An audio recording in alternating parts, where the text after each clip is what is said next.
Welcome back, guys. In the last video we have extensively talked about HTTPS, how to establish a secure channel, and we also talked a little bit about it, how we could break off this connection, just in theory. Now in this video we want to repeat this over here, the theory part, and then we will also do the practical part regarding to this one. We will install our own certificate on the smartphone and then we will intercept HTTPS connections. So let's have a look into this. Here we have now our well-known setup. We've got our smartphone, but this time the smartphone is making a connection to HTTPS, google.com. Then the server is presenting the certificate, the smartphone trusts the certificate, there's some key exchange via Diffie-Hellman, and then we have our secure channel over here. Absolutely perfect, that's how HTTPS works. But now, as an attacker, we want to break it off. And we need to break it off at this point over here, at our USB to Ethernet adapter. Therefore, we need to remove this secure connection at this point over here.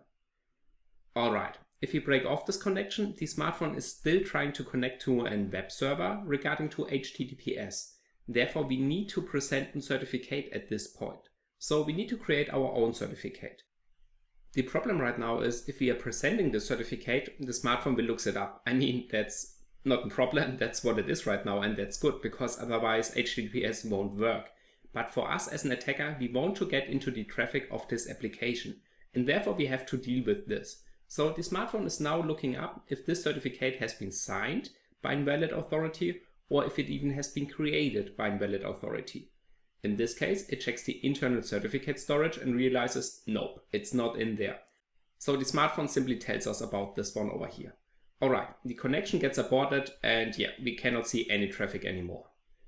Now, if we want to analyze this app, we need to install our certificate on our own smartphone over here.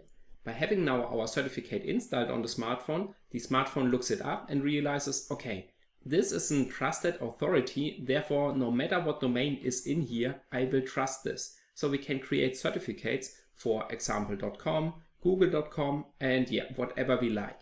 That's the advantage of having our own certificate as a trusted authority on our smartphone. And now the smartphone trusts our certificate over here. So the smartphone is not complaining about some issues anymore. And that's absolutely great, right?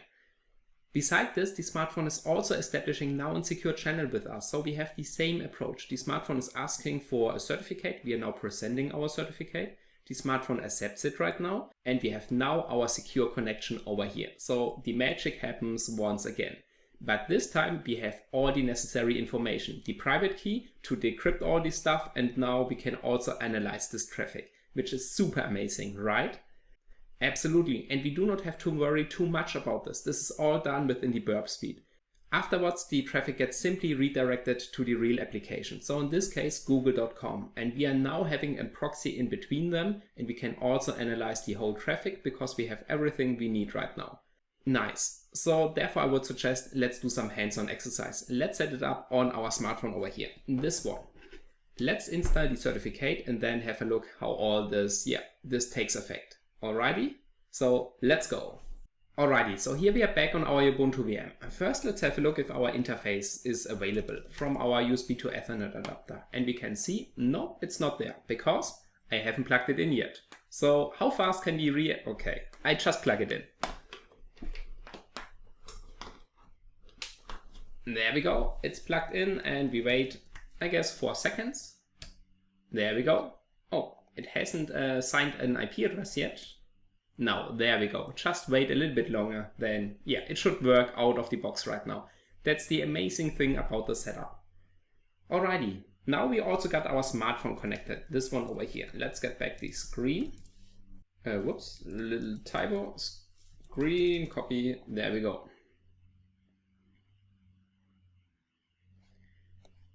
Okay, smartphone also connected, but we can see it hasn't connected yet to the Wi-Fi.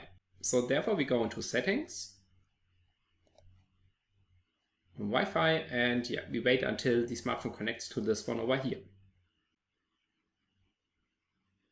Okay, IP address obtained. Now we've got our connection over here. The next part we need to do is we need to run our burp suite. Burp suite. Oh, it's within tools. And then, I use the bash script.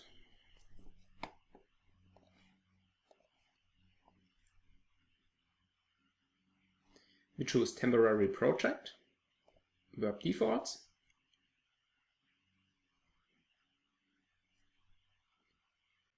And now we can click this away because we are not having the pro version. Within proxy, options, we select now our 10.42.0 interface, this one over here.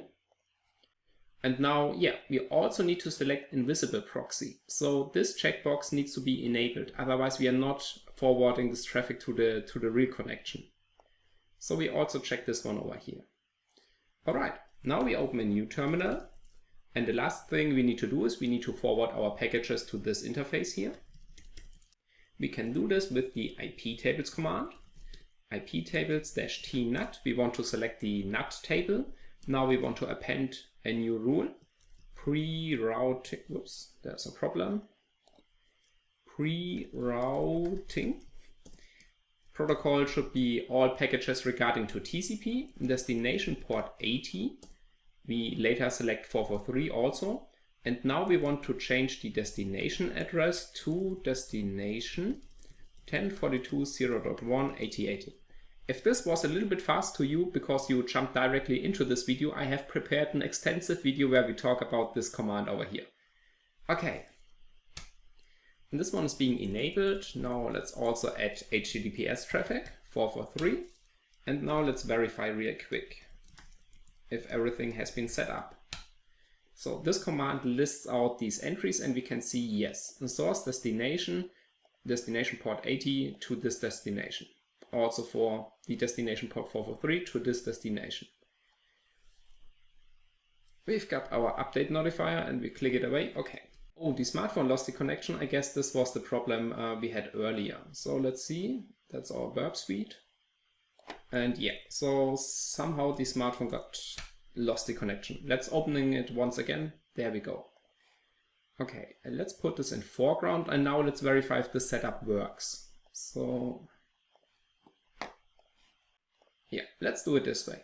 HTTP history. Let's try to open a web page and we are choosing new incognito tab, https example.org. Yes, we get this connection warning and within the burp suite we can see over here this one. Received fatal alert, certificate is unknown. Now let's install the certificate that the burp is using over here on the smartphone. And that's not really hard because everything is really set up nicely regarding to the burp. Let's see if we can do it this way.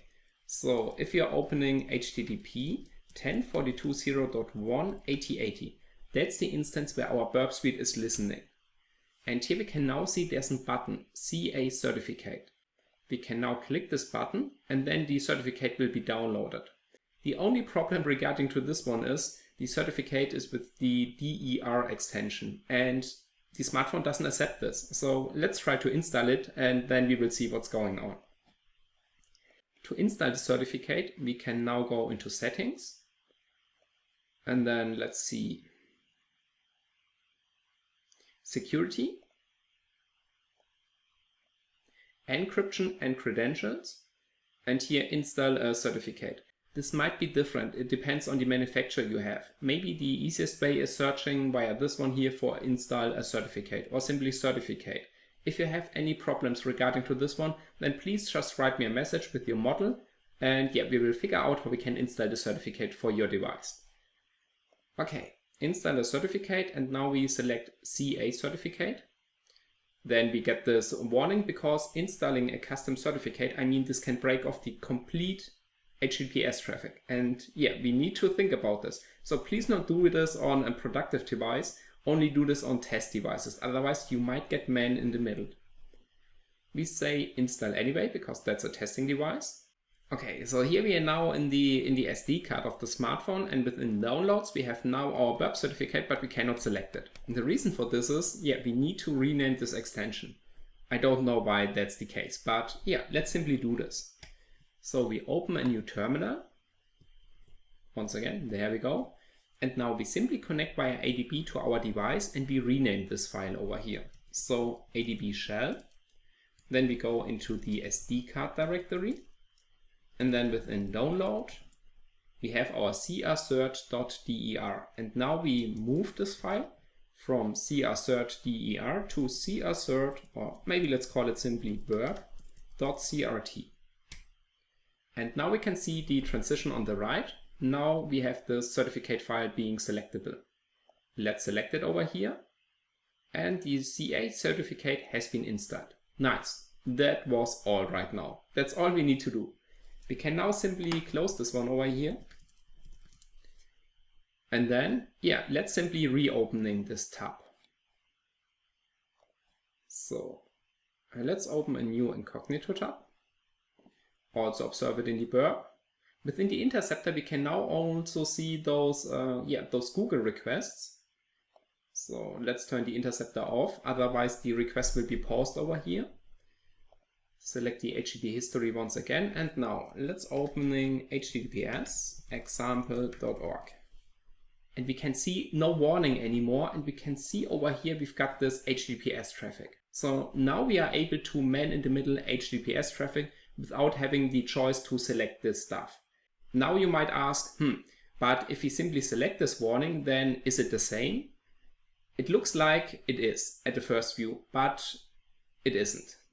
So by selecting this warning over here, we are accepting this host, that this host has a certificate that we trust right now, even if it's not listed in our smartphone.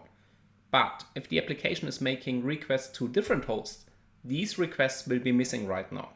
It might be the case that the smartphone is making different requests in the background and these windows doesn't appear anymore. So these requests cannot be certainly accepted, which means these requests will terminate at the end. So if we select yes, then the page is loading, but only partially, because the web application might perform some other requests in the background which are also related to HTTPS. But these do not appear with some pop-up that says, okay, we've got another insecure connection, do you want to accept it? These simply terminate at 0. So this means there will be no request regarding to these endpoints, which means we lose a lot of information, and this is definitely something we do not want to have. So installing a certificate and accepting a warning, that's not the same. Accepting the warning will only partially give us access to the whole network stream, not all in there. Okay? Therefore, let's go for the certificate approach, because then we have all. And yeah, as already mentioned, we want to have all. Every single port, every single connection, every single request. Okay, so that's about installing the burp certificate this way. But let's assume you want to install a different certificate, which has not that handy button over here. Then we have to do it in the following way. Within the burp options, for example, we can also say import and export the CA certificate. And then we can select a certificate in DER format. Next. And now this certificate will be stored as a local file. And let's call this burp2 CRT. Okay. Now the certificate has been saved, and this might be the case if you're also generating your own certificates. Then you do not have this nice pop-up window here. You just have the certificate file, like this one over here. Let's put it on the side. Yeah, this one. So now let's put this one on the smartphone. So we open a new terminal here, and then we simply say adb push burp CRT onto the SD card.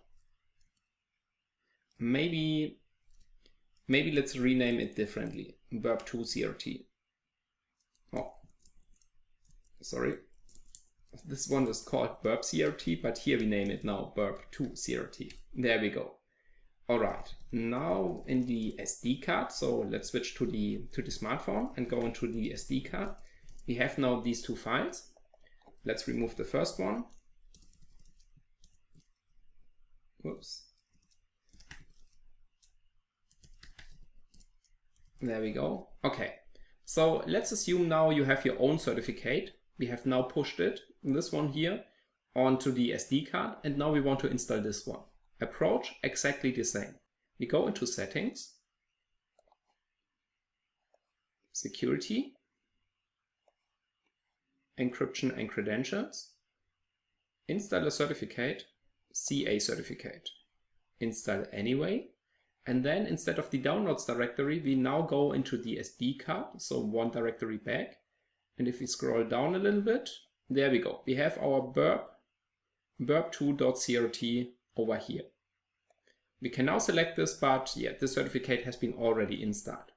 By the way, if you want to have a look at which certificates has been installed on our device, we can also see this over here. So trusted credentials, and let's put this maybe in the middle and we can see it better. And so here we have now two certificate storage. We've got the system and we've got the user. The system is the certificate storage that is pre-installed on the device. So if you perform a factory reset, these are the certificates that gets restored. And we can now see these are all trusted authorities. And if we scroll down a little bit, we can see, wow, these are a lot trusted authorities. Beside the system storage, there's now also the user storage, this one over here. And here we can now see our installed certificates. Portswigger CA. So that's the certificate from the Burp Suite, which has been automatically being generated. And if you scroll down, we can see all the stuff.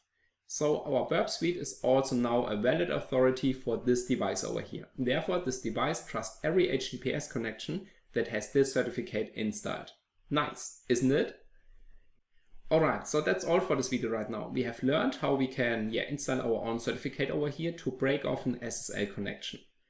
In the next video, we take a look at certificate pinning. This is some security mechanisms that only accepts a certain certificate. These certificates are not being trusted anymore, the system and the user certificates, only the certificate of the developer. And this means even by having now our certificate installed on this device, we cannot see this traffic. This is a common security mechanisms you will find in, not call it all, but really many applications out there right now. So therefore you absolutely need the skill to bypass this security protection to analyze this traffic afterwards. And you know what? This is exactly what you learn here. And you do not learn one way, you learn many ways to do this. So therefore I see you in the next video.